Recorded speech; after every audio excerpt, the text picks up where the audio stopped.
El robo malovista, la otra impunidad. A 10 días de que se cumpla el primer semestre del gobierno de Quirino Ordaz Coppel en Sinaloa, el tema de la corrupción consumada durante el sexenio anterior que encabezó Mario López Valdés se ha instalado en el terreno de la impunidad, zona de confort para los políticos que saquean desvergonzosamente y nunca son alcanzados por la justicia. Para nutrir la capacidad de asombro de sinaloenses a expensas de camarillas mafiosas que roban, hacen alarde de ello y se sienten inalcanzables por la ley. Resulta que fue el mismo Ordaz Coppel el que anduvo divulgando la magnitud del desfalco malovista. Ofreció que habría castigo a los responsables y solo ha quedado en promesa.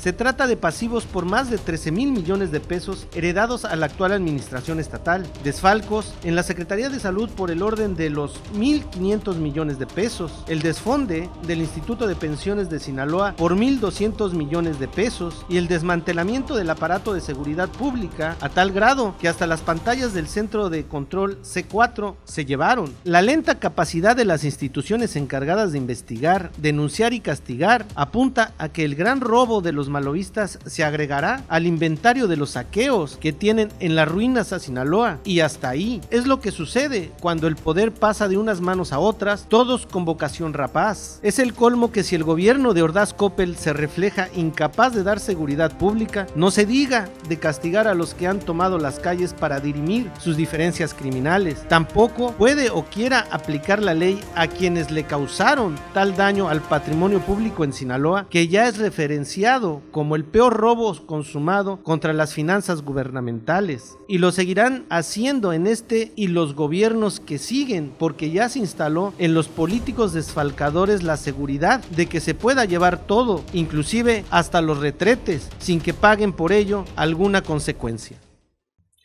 Gracias por acompañarnos a su canal por internet de Primera Visión. Soy Bernardino Chávez, les doy la bienvenida desde Culiacán, Sinaloa, acá en el noroeste del país.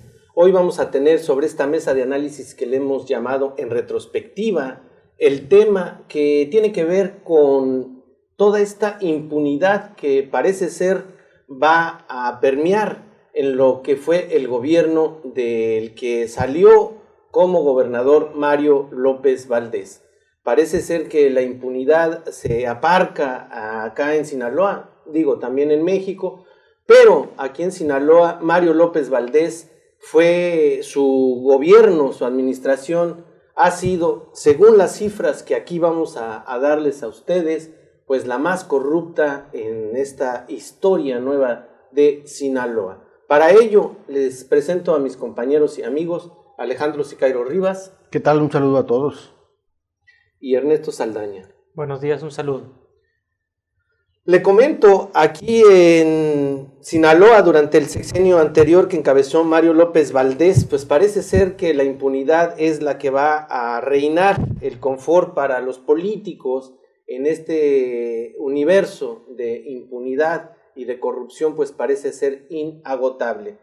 Esto lo sabemos todos, esto se ventila día a día, y también uno de los que más lo ha dicho pues es el actual gobernador Quirino Ordaz Coppel, quien pues cuando entró de alguna manera tibia, si usted lo quiere ver, prometió que iba a encauzar investigaciones hacia estos lugares. Principalmente se trata de los pasivos por más de 13,000 millones de pesos heredados a la actual administración estatal, desfalcos en la Secretaría de Salud por el orden de los 1,500 millones de pesos, el desfonde del Instituto de Pensiones de Sinaloa por 1,200 millones de pesos, el desmantelamiento del aparato de seguridad pública a tal grado que hasta las pantallas del C4 se llevaron, y muchísimas, pero muchísimas otras cosas que han estado saliendo, han estado pululando como una herida que se está pudriendo y que nadie quiere sanar. Alejandro, pues tenemos toda una lista, y esto pues empata con otros gobiernos, a otros exgobernadores que ya los han agarrado, como Borges, como los de Veracruz, Coahuila, pero vemos aquí que en Sinaloa pues no se percibe que haya una real persecución jurídica sobre el desfalco que se dio en el sexenio pasado. Estamos casi a 6 meses de que entró Quirino Ordaz Coppel, 10 días faltan para eso, y no se percibe ese ánimo de poder llevar a las leyes a todas estas personas que no nada más Maloba, sino todas las otras personas participaron en este gran saqueo. Sí, lo extraño es que son los mismos funcionarios estatales encabezados por el gobernador los que han denunciado el saqueo, ¿no? El primer día que entraron al gobierno, el 1 de enero de este año, pues empezaron a sacar las cuentas sucias de ese gobierno, de Mario López Valdés, y no se ha traducido esto a 6 meses, como tú dices, en acciones de justicia, en acciones de investigación firmes, denuncias penales, pues. A diferencia del gobernador de Chihuahua, por ejemplo, que en 3 meses metió a la cárcel a varios funcionarios corruptos de la administración anterior. El caso de Quirino Ordaz Coppel se está tardando.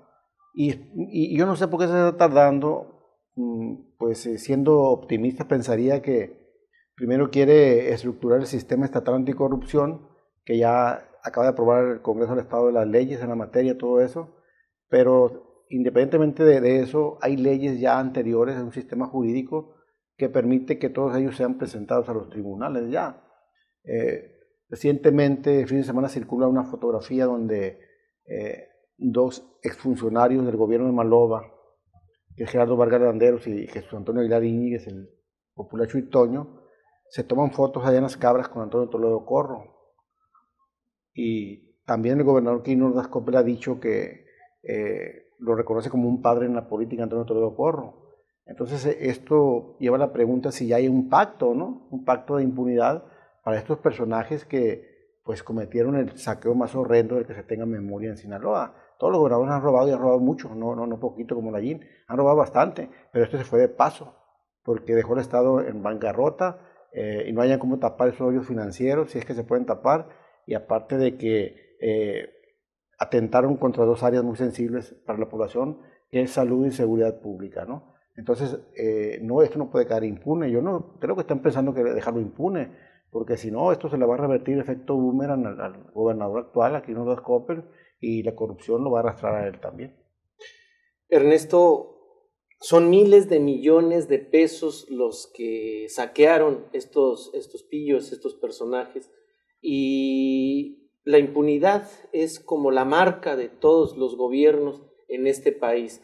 Pero más allá de que sabemos que las autoridades tienen ese rasgo, pues también la ciudadanía es parte de esta situación al no empujar, al no denunciar. El jueves pasado hubo una movilización de gente. Ahí es donde se ve que se pudieran cambiar las cosas, que si el pueblo no hace nada, pues esto va a terminar como siempre en un archivo X por ahí encerrado. Efectivamente, bueno, los que estuvimos en la marcha del jueves, Alejandro, estuve yo, pues finalmente para una ciudad de cerca de 1 millón de habitantes que es Culiacán, 1,500 personas, 2,000 que estuvimos ahí a lo sumo en la marcha, pues realmente no preocupan mucho al gobierno.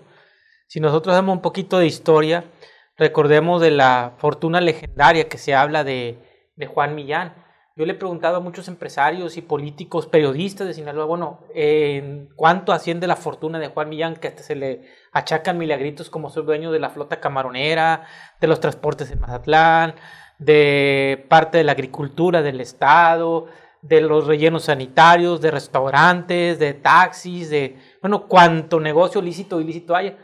Y la mayoría me ha dado un número de 1,000 a 10,000 millones de pesos que pudiera rondar la fortuna de Juan Millán.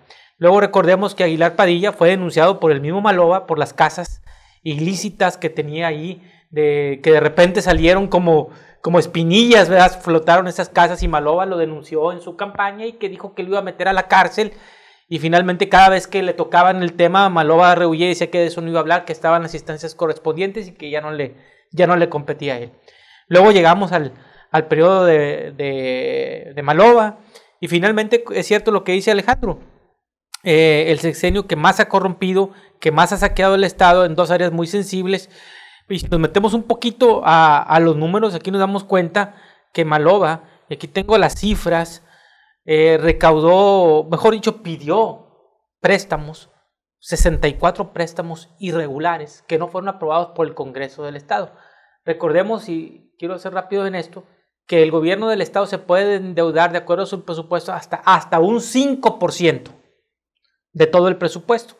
Maloba, el primer préstamo lo pidió de 23 millones en el año 2011. Fíjate, 23 millones no pintaban. En el 2016, uno de los últimos préstamos fueron 1.654 millones de pesos sin la autorización del Congreso del Estado. En total pidieron 14.900 millones de pesos en préstamos, el 35% de todo el producto de la administración del presupuesto, y esto quedó totalmente impune.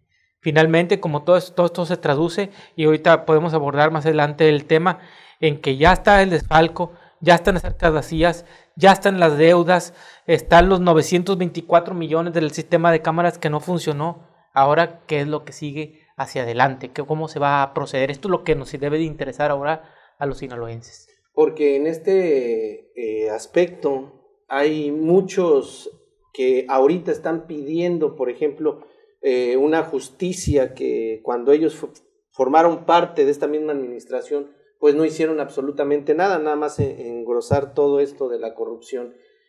Hay diputados, hay partidos políticos, hay toda clase de personajes políticos que cuando se les dicen estos números voltean a ver hacia otro lado, y cuando quieren un poco de atención salen ante la prensa utilizando a los medios para decir que fulanito es corrupto, sutanito es corrupto, cuando todo lo que es el aparato político administrativo está en una seria y muy contundente corrupción. ¿No es así, Alejandro? El problema es ese, pues, que se da una mezcla de intereses en cada sexenio, y unos se acusan a otros, otros se persiguen entre sí, y finalmente lo que hacen al final es ponerse de acuerdo, y estar como buenos amigos terminan, y el dinero nunca aparece. Estamos hablando de cantidades increíbles, mencionamos salud y seguridad pública, pero en obra pública, por ejemplo, lo que está escondido ahí debajo del pavimento, el solo par vial, la remodelación de la avenida Álvaro Obregón aquí en el centro de Culiacán, que nos la quisieron decir que de 80 y tantos millones de pesos, y cuando los cálculos de expertos dicen que no llegó a los 50 millones de pesos. Entonces hay 30 millones, por ejemplo, quedaron ahí donde están, el bolsillo de alguien, pero sin embargo no se ha procedido bajo el argumento de que quieren integrar bien las averiguaciones para que no las tumbe ningún juez. Pero pues si cualquier persona, un niño de primaria, secundaria, ya sabe cuánto robaron, ya es vox populi, entonces por lo menos que manden una señal contra uno de ellos, ¿no? Si se ha dicho que se puede proceder contra el gobernador, incluso contra el gobernador Maloba, pero por lo menos que ya agarren a los pillitos menores, a los secretarios de Estado que robaron todo esto.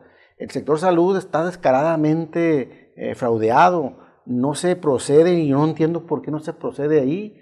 Entiendo que Maloba le abrió proceso penal al anterior secretario de salud, al de Jesús Aguilar Padilla.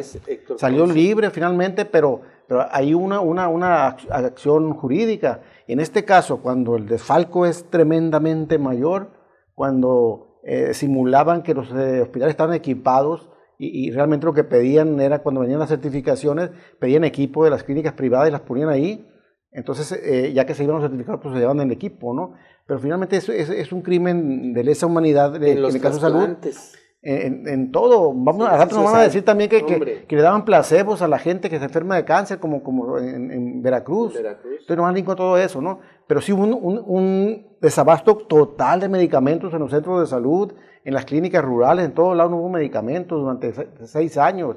Entonces, es ese, digo yo, el botín mayor, salud, pero yo no veo en qué va a terminar esto. Si termina la impunidad, la verdad, si termina esto en la impunidad, se va a llevar, va a salpicar a Quirino, va a salpicar al fiscal. Y a toda esta gente que está detrás de Quirino, ¿no? Porque Quirino es quien se asoma, es que ellos, pero atrás está una bola ellos de empezaron denunciando, que habían encontrado un desastre financiero. ¿Y qué pasa? ¿Sí? 13,000 millones en la deuda, nomás para dar un dato, aquel préstamo, megapréstamo de 3.600 millones de pesos que pidió Maloba, creo que fue en el 2011, por ahí, para obra pública. ¿Dónde está la obra pública? ¿Por qué no van y revisan si se hizo la obra pública? En algunas partes lo hicieron a medias nada más, si era un tramo de 20 kilómetros, hicieron 10 kilómetros, pero el presupuesto que le llegó era para 20, entonces, ¿por qué no se revisa? ¿Por qué ya van a compartir tajada? ¿O cómo está el asunto? ¿O ya se mocharon? No entiendo por qué ¿Hacia dónde crees que va todo esto? Tú que muy activo en todo lo que tiene que ver con la sociedad, con movimientos sociales, con estar siempre pendiente de todos los datos. ¿Hacia dónde crees que vaya todo esto? ¿Va a ir a la basura? ¿No va a pasar absolutamente nada? Ese es el asunto, Bernardino, que no se vea a dónde se va. Dice que las escaleras se tienen que barrer de arriba para abajo, pero si nos damos cuenta nosotros, la instancia que empieza a proceder en todo gobierno estatal es la Auditoría Superior del Estado, que es la que hace las investigaciones, hace las averiguaciones, proporciona de la materia prima al gobernador y a la Procuraduría del Estado para que haga los procedimientos penales. Así le está haciendo en Chihuahua el gobernador, el panista, Corral, sí, Javier Corral. Y si nosotros recordamos, acaban de agarrar al gobernador de Quintana Roo, a Roberto Borge, y uno de los cargos que le imputan a Roberto Borge es haber construido un centro masivo en Cancún de convenciones para creo que 15,000 o 20,000 personas. Ajá. Ese centro no tenía los estudios de factibilidad. El Estadio Ángel Flores tampoco los tiene. Y déjame decirte, porque yo lo vi físicamente y me lo comentaron gente de allá, ese lo inauguraron y no ha entrado absolutamente nadie, lo tienen parado porque temen a que se les venga abajo. Sí.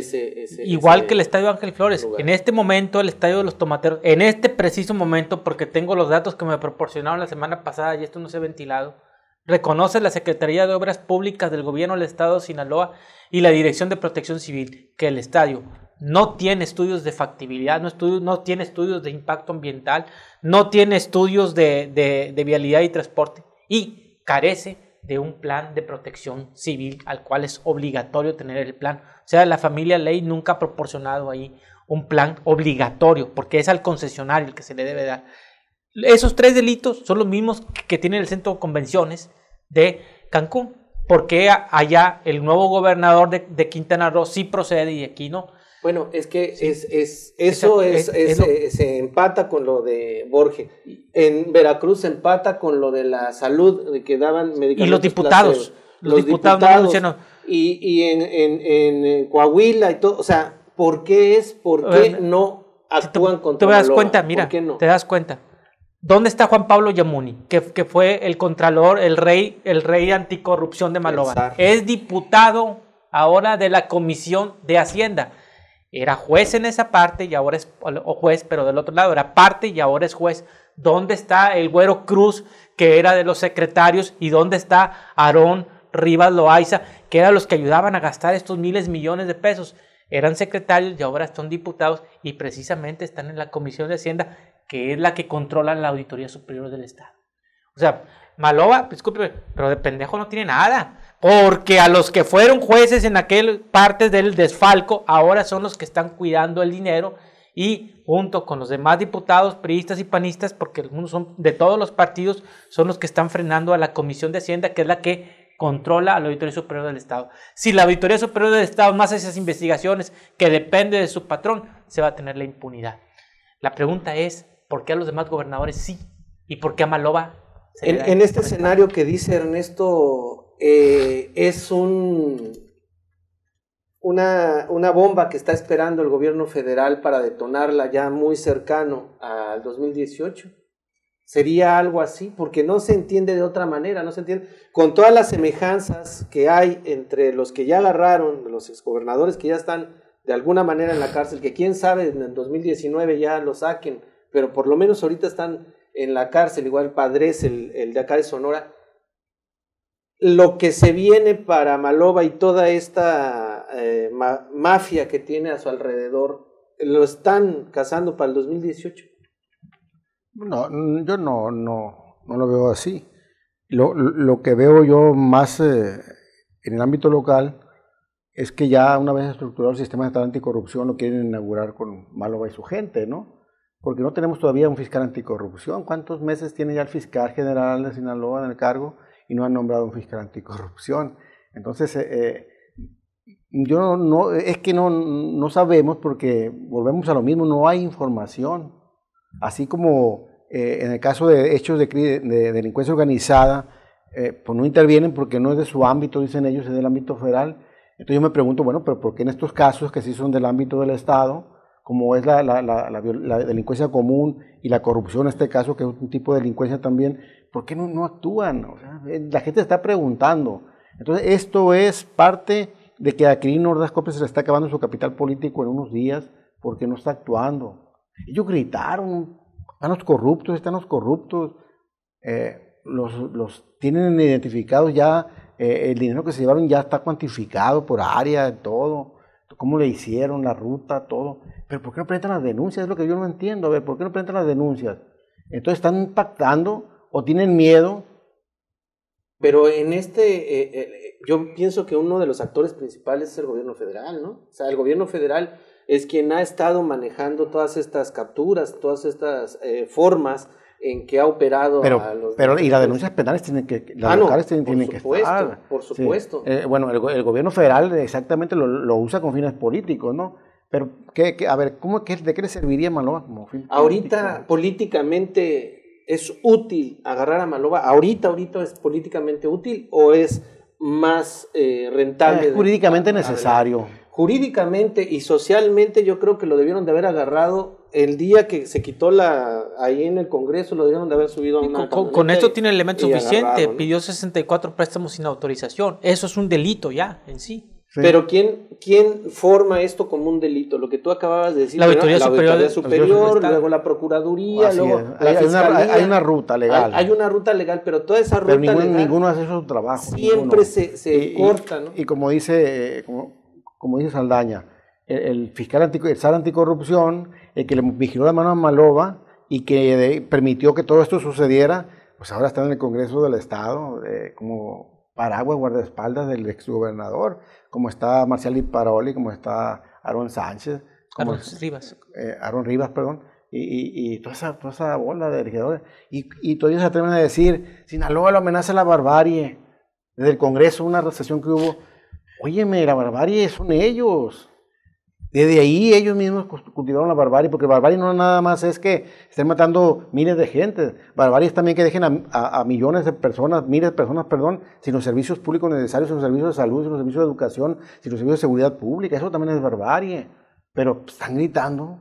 Y, o sea, es tragicómico esto, ¿no? Y cada vez se pierde más el sentido de la ubicación en estos temas, ¿no? Cada vez como que se dispersa por muchos lados para beneficio de estas personas, y un ingrediente importantísimo es esto de la muerte, ¿no? Hay que seguir cultivando esa desesperanza en el sentido de que en cualquier momento te pueden matar. Entonces, ¿qué otra cosa te puede importar más que si no es la vida? ¿Con qué terminarías tu participación? Con el rompimiento del tejido social. Ahorita empezaste hablándome qué pasa con la ciudadanía. Si tú ves, en Veracruz se está integrado por un gobierno de otra índole política. Estaba el PRI, ahora está el PAN. Igual lo mismo en Chihuahua, y ahí están procediendo los gobernadores. Donde no están procediendo los gobernadores es porque tienen el amparo del gobierno federal, que les dicen, trózate a este, ¿sí? Aquí en Sinaloa, ni el gobernador ni el amparo del gobierno federal. Por lo tanto, como quien dice, Quirino le está midiendo el agua a los camotes.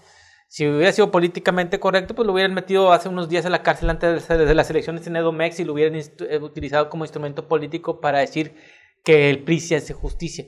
A lo mejor lo están guardando para el 18. Pero aquí también el ingrediente... Pero lo hicieron con Borges. Lo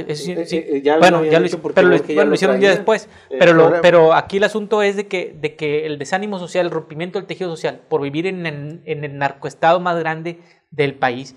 Recordemos, y esta es una cifra que es demoledora, de las 50 ciudades más peligrosas del país, 42 están en Latinoamérica y 8 están aquí en México, incluyendo Culiacán y Mazatlán. De los 140 países de la OCDE, de la Organización Mundial de Comercio, México está en el 132, o sea, casi es el más corrupto. Y del país casi más corrupto, Sinaloa es el estado número 31 en corrupción. Nomás le he superado por el Estado de México. Entonces estamos en el país casi más corrupto del mundo, con el Estado más corrupto del país casi más corrupto del mundo. Entonces la pregunta es... Con una de las ciudades más violentas. Y con una ciudad más violenta, la gente amedrentada, totalmente amiedada por la ola de violencia y el rompimiento del tejido social. Esa es la barbarie que niegan la barbarie. Yo la única explicación que encuentro para que no procedan, la única que encuentro en mi mente de todo lo que... y le doy vueltas al asunto igual que Alejandro y que tú, y que 3 millones de sinaloenses, ¿por qué no proceden contra Maloba? Es que en Maloba hay poderes fácticos mucho más grandes de su lado que lo están protegiendo, que es obvio. Probablemente sea el gobernador consentido del narcotráfico y que dijeron, bueno, con este nos dejó trabajar, gobierno federal, darle chance, a este sí respétalo porque con él sí prosperamos, con él sí. La única explicación que encuentro que hay ahí una simbiosis, que hay ahí una sociedad secreta que le permite y que le dé esa impunidad, porque gobernadores más poderosos están cayendo y Maloba no. ¿Cuál sería tu punto final, Alejandro? Pues creo que la corrupción organizada a la que se refiere Manuel Cloutier cuando tronó aquí el asunto de la narcoviolencia, y que sí debe de haber un interés, un defensor, un amparo muy grande para Maloba, que está impidiendo que caiga, ¿no? O sea, ¿por qué si ya hay los instrumentos jurídicos, ya están, todas las investigaciones, insisto, ya se le investigó, ya se le esculcó, ya se sabe cuánto se llevó, ¿por qué no se procede contra él? Y la gente lo está preguntando todos los días, no crees que a la gente se le olvida, ¿no? Cada vez menos, obviamente, pero hubo una racha por ahí en febrero, marzo, donde la gente preguntaba qué onda, qué va a pasar con Maloba, Quirino, qué vas a hacer con él. Y se fue apagando hasta el momento en que lo vemos también otra vez a punto de impunidad de todo esto. Y se va a quedar ahí establecido, y entonces estos que están en el poder ahorita van a saber que robar, se pueden llevar todo 10 veces más que Maloba y que no les va a ocurrir absolutamente nada. ¿Quién nos va a castigar? ¿Quién? La misma camarilla mafiosa. Estamos llegando al final de este programa. Lamentablemente es lo que se percibe en este aire, en este ambiente tan lleno de opacidad y tan lleno de corrupción e impunidad. Mientras más corrupción hay, más impunidad hay, y también acá en Sinaloa, pues más muerte y más violencia. Parece ser que todo lo quieren tapar con muertos y que la gente siga pensando más en cómo sobrevivir el día a día acá en Sinaloa, a cuándo van a llevar a los tribunales a todos estos políticos que han despedazado las arcas públicas. Nada más siempre pensando que los grandes manipuladores de todas las verdades pues son los gobiernos y todos aquellos que están dentro. Gracias por acompañarnos, los invito en una próxima ocasión. Hasta entonces, hasta siempre. Hasta luego. Hasta luego.